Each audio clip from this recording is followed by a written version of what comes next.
آج الحمدللہ سیرت النبی صلی اللہ علیہ وآلہ وسلم کی اس نشست کی تیسری کڑی ہے، تیسری نشست ہے، اور آج کی نشست میں رحمت دو جہاں امام الانبیاء حضرت محمد عربی صلی اللہ علیہ وآلہ وسلم کی دنیا میں تشریف آوری، آپ کی ولادت باسعادت، آپ کے میلاد مبارک سے پہلے کے چند حالات آپ کے سامنے رکھنا مقصود ہے، جس سے ہمیں ایک اندازہ ملے گا کہ جس سال آپ کی ولادت باسعادت ہوئی تو اس وقت معاشرے کی خاص طور پہ اہل عرب کی کیا حالت تھی، کیا حالات و واقعات تھے۔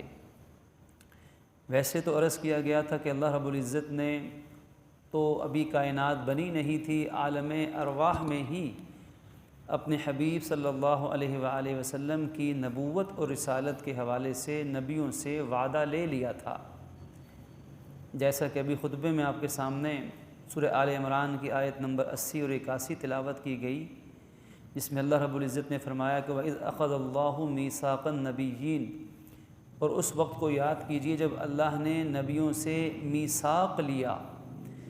میثاق کے معنی وعدہ، میثاق کے معنی عہد، میثاق کے معنی پیما، لیکن عربی جاننے والے حضرات جانتے ہیں کہ میثاق کسی عام چھوٹے موٹے وعدے کو نہیں کہا جاتا۔ جو وعدہ، جو ایگریمنٹ سب سے زیادہ اہم ہو اسے میثاق کہا جاتا ہے۔ تو اللہ تعالیٰ نے یہ جو میثاق لیا، اللہ نے نبیوں سے میثاق کہاں لیا؟ عالم ارواح میں لیا۔ یہ عالم ارواح میں ہی حضور کی سیرت کا تذکرہ، حضور کی ولادت کا تذکرہ، حضور کی دنیا میں آنے کا تذکرہ شروع ہو چکا تھا۔ تو اس وقت کو یاد کیجئے جب اللہ نے نبیوں سے میثاق لیا، پختہ وعدہ نبیوں سے لیا کہ لما آتیتکم من کتاب و حکمہ، کہ اے انبیاء جب میں تمہیں کتاب اور حکمت دوں گا۔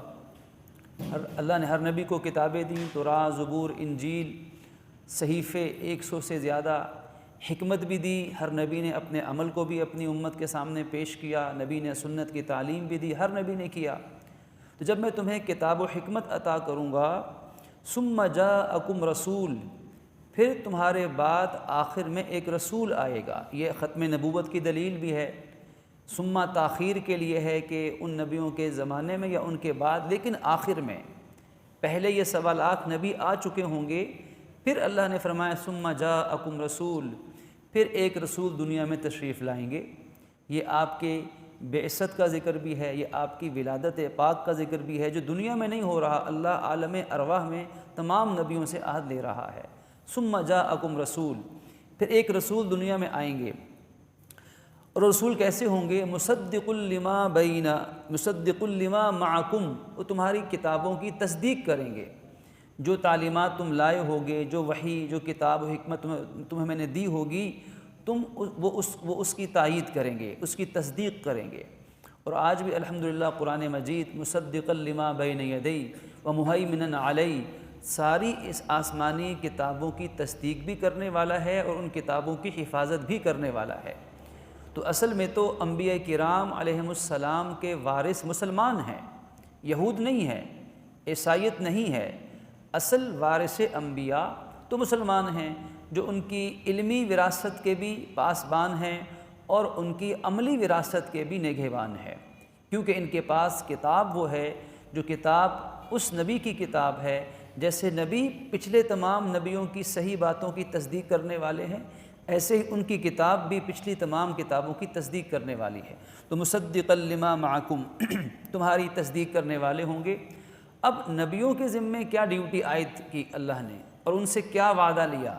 وہ وعدہ یہ ہے لَتُؤْمِنُنَّ بِهِ وَلَتَنْصُرُنَّ، کہ تم میں سے ہر نبی لازماً اس نبی آخر الزماں پر ایمان بھی لے کر آؤ گے۔ لَتُؤْمِنُنَّ، لام بھی تاکید ایمفسائز کے لیے، نون تشدید والا، نون ثقیلہ یہ بھی تاکید کے لیے۔ تو گویا کہ اللہ نے ان سے حلف لیا، نبیوں سے باقاعدہ حلف لیا۔ حالانکہ اگر یہ اتنا حلف جیسا مؤکد قسم کا، اتنا مضبوط قسم کا اگر عہد نہ بھی لیتا اللہ، تو اللہ کن سے لے رہا ہے؟ نبیوں سے لے رہا ہے۔ تو اتنا مضبوط عہد لینے میں اس طرف اشارہ ہے کہ حضور پر ایمان لانا کس قدر اہم ہے، کہ اگر 1.25 نبی بھی حضور کے زمانے میں ہوتے تو حضور کی ولادت کے بعد 1.25 انبیاء کا حضور پر ایمان لانا لازم ہوتا۔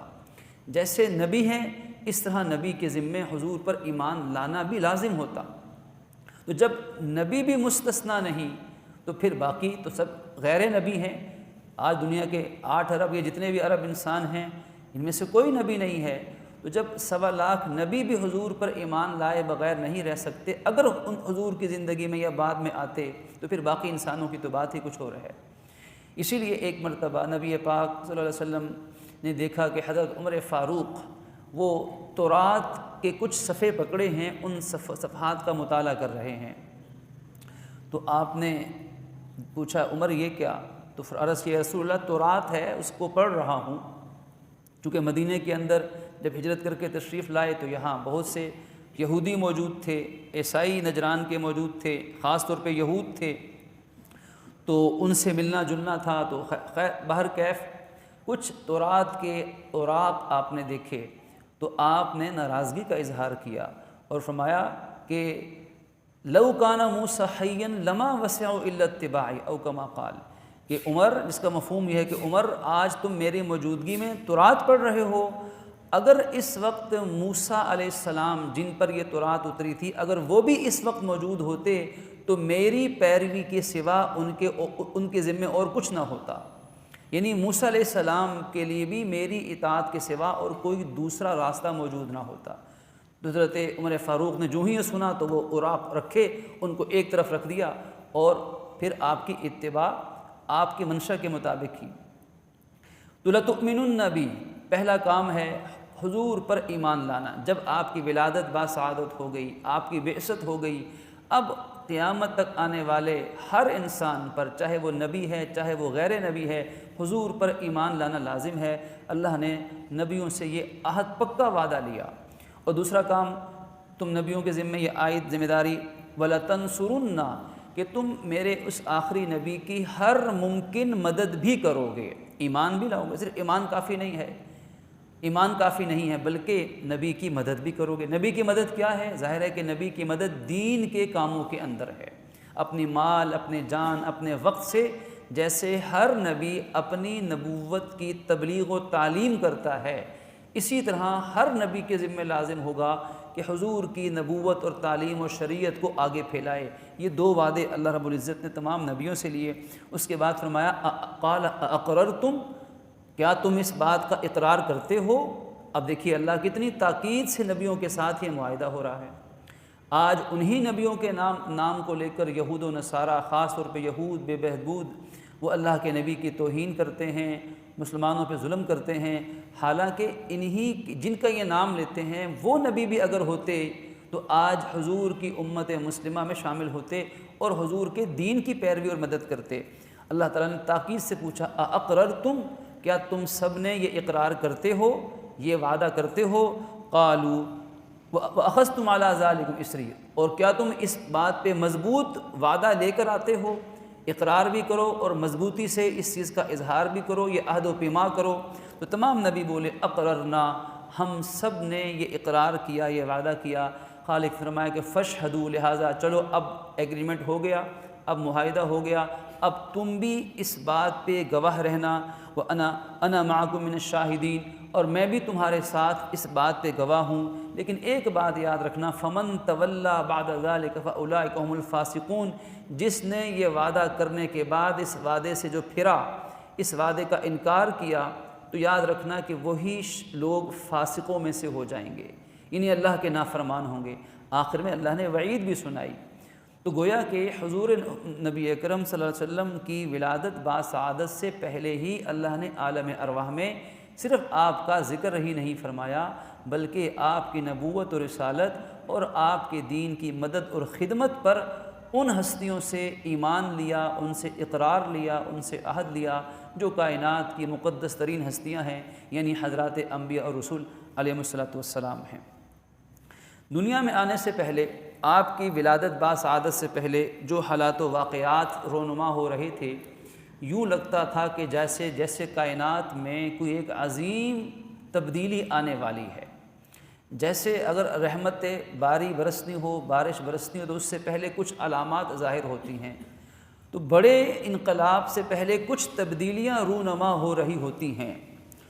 یوں لگتا ہے کہ جیسے اللہ رب العزت نے جب اپنے حبیب صلی اللہ علیہ وسلم، جن کا وعدہ نبیوں سے اللہ نے لیا، نبیوں نے ان کی بشارتیں سنائیں، جب دنیا میں آپ نے تشریف لانا تھا تو اس تشریف آوری سے پہلے دنیا کا جو نقشہ تھا اس میں بڑی بڑی تبدیلیاں رونما ہونے لگیں، زمینی حالات کروٹ لے رہے تھے بڑے عجیب و غریب طریقے سے۔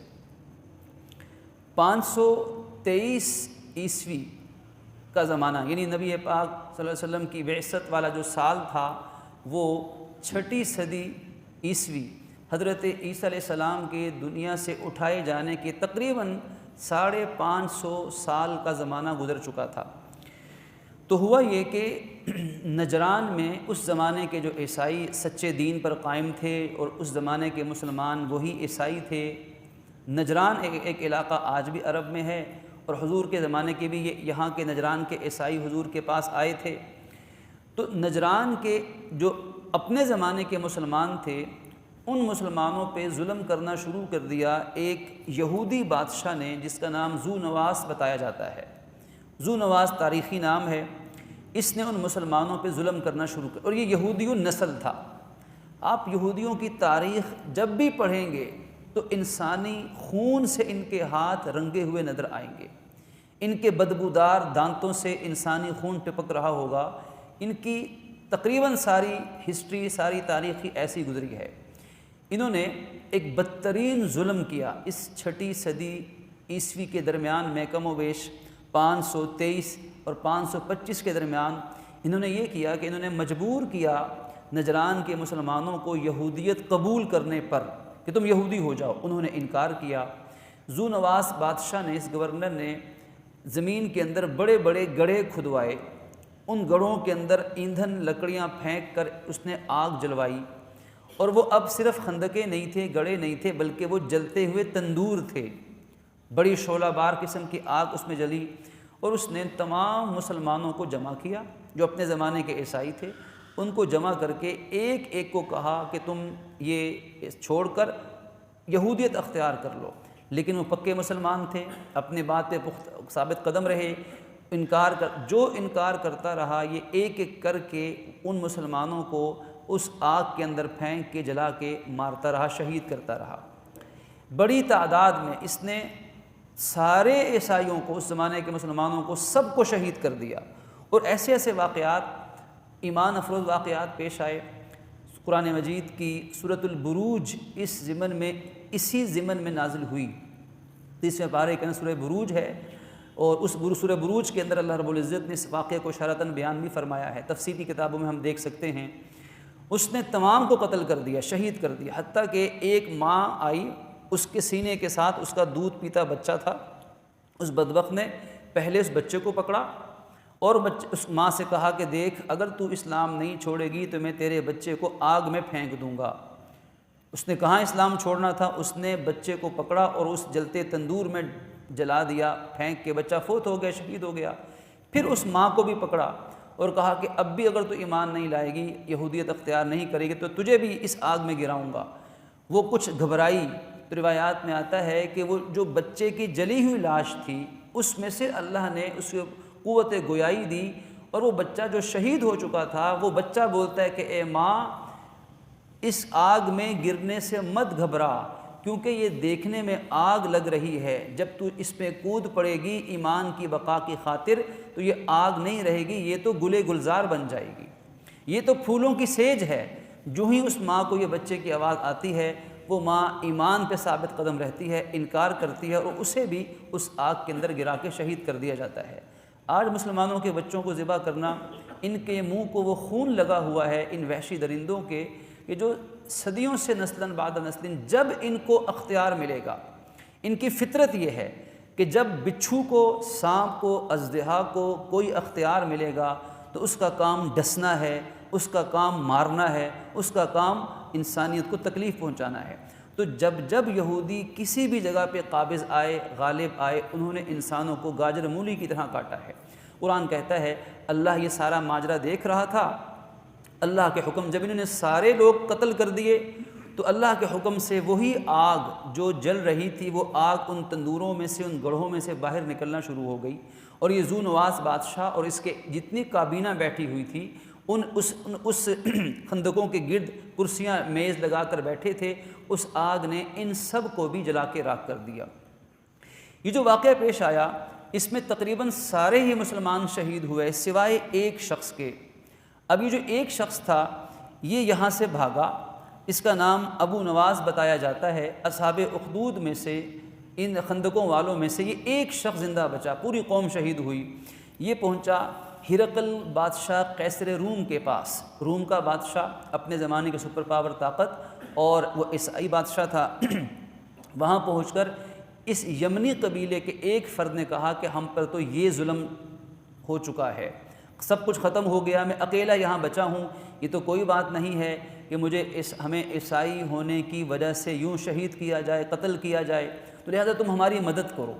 تو قیصر روم نے اپنے گورنر کو، جس کا نام ارباط بتایا جاتا ہے، اور اس نے حبشی بادشاہ کو کہا کہ تم 70,000 کا لشکر لے کر جاؤ اور اس علاقے پہ حملہ کرو اور اس کو فتح کر لو۔ چنانچہ وہ 70,000 کا لشکر لے کر آیا، وہ سارے حبشی آئے اور انہوں نے آ کر حملہ کیا، اور اینٹ سے اینٹ بجا دی، پورے یمن پہ ان کا قبضہ، پورے نجران پہ ان کا قبضہ ہو گیا۔ اب یہ حبشی وہاں پر انہوں نے قیام شروع کیا، ان کی حکومت قائم ہوئی۔ تو ان کے دو گورنر تھے، ایک گورنر کا نام ابرہہ تھا اور دوسرا ابرات تھا۔ ان دونوں گورنروں کی اب آپس میں لڑائیاں شروع ہو گئیں، ایک دوسرے کے فوجی اپنے ہی لوگ مارنے لگ گئے، کیونکہ دولت اقتدار چیز ایسی ہے کہ جب دماغ پہ چھا جائے تو پھر اپنے اور غیر کیا۔ جب آپس میں لڑائیاں شروع ہوئیں تو ابرہہ نے کہا کہ ایسا کیوں نہ کریں کہ ہم ایک دوسرے کی فوجیں مارنے کے بجائے ہم دونوں مقابلہ کر لیتے ہیں، تو جو جیت گیا وہ فاتح ہوگا، حکومت اس کی ہوگی، جو ہار گیا موت اس کی ہوگی۔ ان دونوں نے مقابلہ کیا تو ارباط نے تلوار سے ابرہہ کا ناک کاٹ دیا، اس لیے اسے ابرہہ الاشرم کہا جاتا ہے، ناک کٹا۔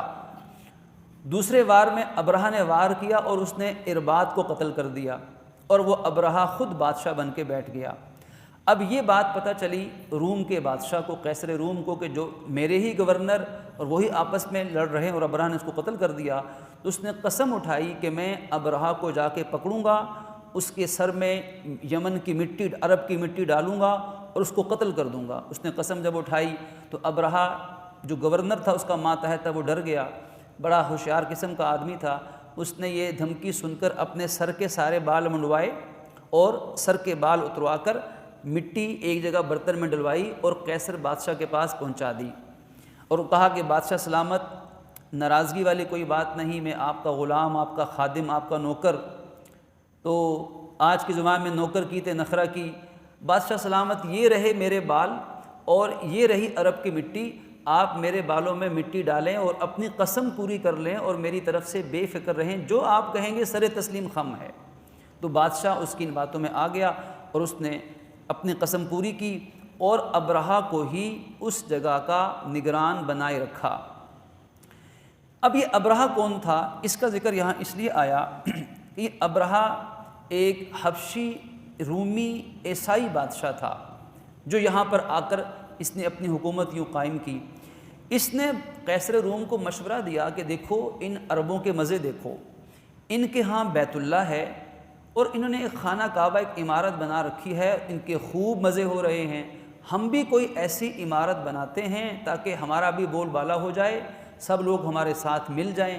تو قیصر روم کو یہ مشورہ بڑا اچھا لگا اور اس نے یمن کے اندر ایک قلیس نام کا خانہ کعبہ کے مقابلے پر ایک عمارت، مذہبی مقدس عمارت تعمیر کی۔ اب وہاں عیسائی جمع ہوتے، اس کی زیارت کرتے، عبادتیں اپنے حساب سے کرتے، لوگ جمع ہونا شروع ہو گئے۔ نسی ایک قبیلہ ہے، اس قبیلے، یہ قبیلہ خانہ کعبہ کا مجاور بھی تھا، خانہ کعبہ کی خدمت بھی کیا کرتا تھا۔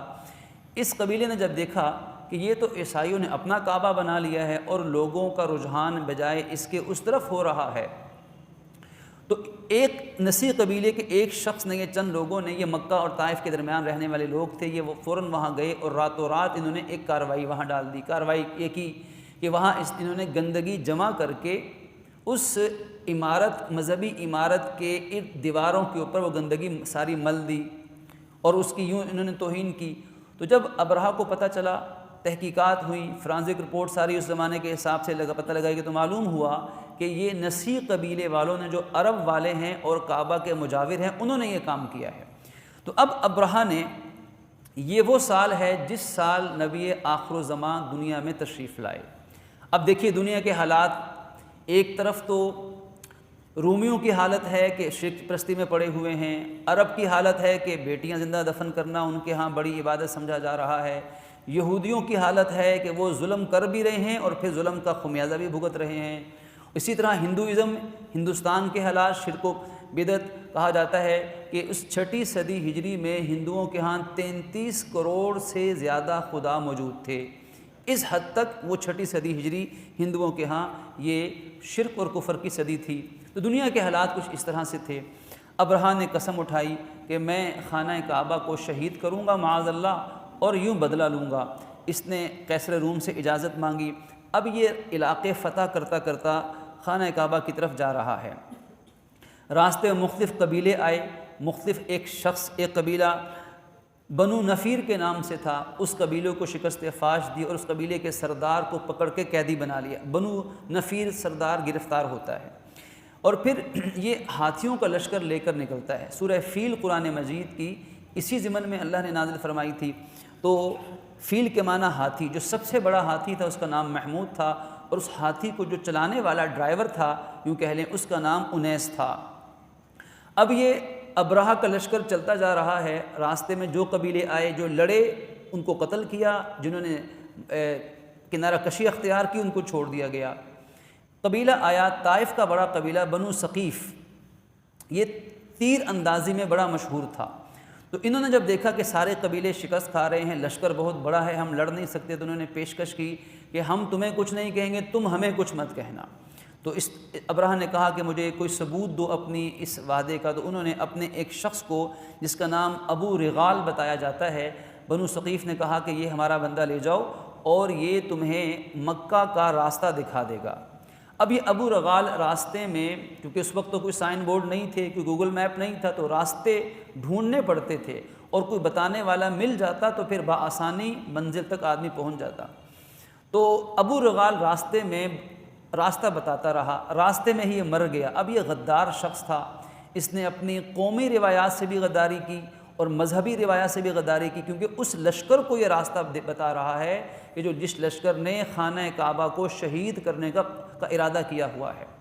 تو یہ ابو رغال جب مرا، اس کی قبر جہاں بنی تو مشہور ہے کہ اہل عرب اس کی قبر پہ جا کے سنگ باری کرتے تھے، قبر پہ پتھر مارتے تھے کہ یہ وہ غدار شخص ہے، یہ وہ بدبخت شخص ہے کہ جس نے اپنی قوم سے اور اپنے مذہب سے غداری کی۔ تو معلوم ہوا کہ غداروں کا انجام بھی ہمیشہ سے ایسا ہی ہوتا آیا ہے، اور قوم کے اندر سے غدار خریدے جاتے ہیں، جو اصل مجرم اور اصل ظالم وہی ہوتے ہیں۔ اگر ہم اسلامی تاریخ پڑھیں تو ہمیں زیادہ نقصان انہی منافقوں نے، غداروں نے پہنچایا ہے، شاید غیر مسلم نقصان نہیں پہنچا سکے۔ تو بہرکیف یہ ابو ابرہہ پہنچا اور خانہ کعبہ کے، مکہ کے پاس، کعبہ کے پاس پہنچ کر اس نے ایک جگہ پڑاؤ ڈال لیا، اور اسی دوران وہ مشہور واقعہ پیش آیا کہ حضور نبی اکرم صلی اللہ علیہ وسلم کے دادا محترم جناب عبد المطلب کے 200 اونٹ اس کے سپاہی پکڑ کر لے گئے۔ اب حضرت عبد المطلب کانا جسیمن وسیمن، اپنے جاہ و جلال والے، اپنی حشمت والے، اور کیوں نہ ہوتے کہ حضور کے دادا محترم ہیں۔ تو جب حضرت عبد المطلب ابرہہ کے دربار میں پہنچتے ہیں تو ابرہہ انہیں دیکھ کر ایسا متاثر اور ایسا روب میں آتا ہے کہ اپنے تخت سے اتر کر نیچے آ جاتا ہے اور ان کے ساتھ ان کے برابر زمین پر بیٹھتا ہے اور کہتا ہے کہ بتائیں آپ کا کیا حکم ہے۔ تو فرمایا کہ میرے 200 اونٹ جو ہے وہ تمہارے پولیس والے تمہارے کرندے پکڑ کر لائے ہیں، بس ان کو چھوڑ دو۔ تو یہ بات سن کے ہنسا، تنزیہ ہنسی، اور آپ نے پوچھا کیوں ہنستے ہو؟ تو کہنے لگا کہ میرا خیال تھا کہ آپ جیسا عظیم شخص وہ تو میرے سامنے خانہ کعبہ کی سفارش لے کر آئے گا، اس کو شہید مت کرو۔ میں تو حیران رہ گیا، جتنی عزت میرے دل میں آپ کی تھی وہ اب ختم ہو گئی ہے کہ آپ تو صرف اپنے 200 اونٹوں کے لیے یہاں آئے ہیں۔ تو اس موقع پر آپ کے دادا محترم نے ایک جملہ فرمایا جس کو روایت میں نقل کیا گیا ہے۔ آپ نے فرمایا انا رب الابلی ولہذا البیت رب یحمی، کہ میں تو اونٹوں کا مالک ہوں اور جس بیت اللہ کو تم گرانے آئے ہو اس کا بھی ایک مالک ہے۔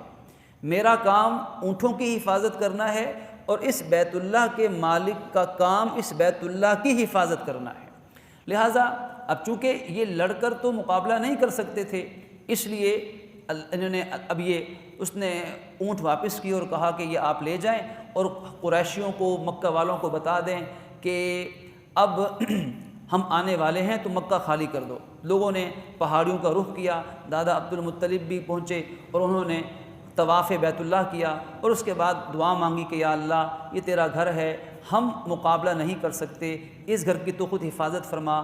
اور آخر کار یہی ہوا کہ ابرہہ نے جب خانہ کعبہ کو شہید کرنے کے لیے اپنے اس لشکر کو چلایا تو ابو نفیر شخص جو بیچ میں سے انہوں نے گرفتار کیا تھا، اس نے جو ابرہہ کا جو ہاتھی تھا اس کے کان کے ساتھ لٹک کر اس کے کان، ہاتھی کے کان میں کہا کہ ابرک یا محمود امامک بیت اللہ، کہ اے ہاتھی تو بیٹھ جا، تو رک جا، تیرے سامنے خانہ کعبہ ہے۔ تو جو ہی اس ہاتھی کے کان میں یہ جملہ پڑا تو وہ ہاتھی وہیں بیٹھ گیا۔ اب حالت یہ تھی کہ وہ اس ہاتھی کو مارتے کہ خانہ کعبہ کی طرف چلے تو وہ بیٹھ جاتا، اس کو واپس یمن کی طرف پھیرتے حبشہ کی طرف تو وہ اٹھ کے چلنے لگ پڑتا۔ اسی اثناء میں اللہ نے ابابیل بھیجے اور ان پرندوں نے آ کر اپنی چونچ اور اپنے پاؤں میں 3 کنکر ان ہاتھیوں والوں پر گرائے، اور قرآن کہتا ہے کہ ان کی حالت یہ تھی جیسے کھایا ہوا بھوسا ہوتا ہے، جیسے ایک جانور اگر کھانا کھائے اور اس کو بالکل بکھیر کے رکھ دے، تو یہ حالت ان ہاتھی والوں کی ہوئی۔ یہ اصحاب فیل کا واقعہ اور اصحاب اخدود کا واقعہ یہ نبی پاک صلی اللہ علیہ وسلم کی دنیا میں تشریف آوری کے سال کا واقعہ ہے، اور کہا جاتا ہے کہ اصحاب فیل کا واقعہ تو حضور کی ولادت باسعادت سے صرف 40 دن پہلے کا واقعہ پیش آیا۔ آپ کی ولادت باسعادت مشہور قول کے مطابق 570 عیسوی یا 571 عیسوی میں ہوئی۔ ولادت باسعادت سے متعلق تفصیلات انشاءاللہ آئندہ درس میں اللہ رب العزت اپنی رحمت سے ہمیں اپنے حبیب صلی اللہ علیہ وسلم کی سیرت، سنت اور آپ کی عادات مبارکہ ہمیں اپنانے کی توفیق عطا فرمائے۔ وآخر دعوانا الحمدللہ رب العالمین۔ الحمدللہ رب العالمین والعاقبۃ للمتقین والصلاۃ والسلام علی رسولہ محمد وآلہ واصحابہ اجمعین۔ یا الہ العالمین، یا رب العالمین، اپنی رحمت سے ہماری خطاؤں کو معاف فرما دیجیے۔ پروردگار عالم ہمارا حاضری دینا قبول فرما لیجیے، اپنی رحمت اور اپنی رضا کا ذریعہ بنا دیجیے، اپنے حبیب صلی اللہ علیہ وسلم کی شفاعت اور اطاعت ملنے کا ذریعہ بنا دیجیے، امت مسلمہ کے مظلوم مسلمانوں کی مدد فرما دیجیے۔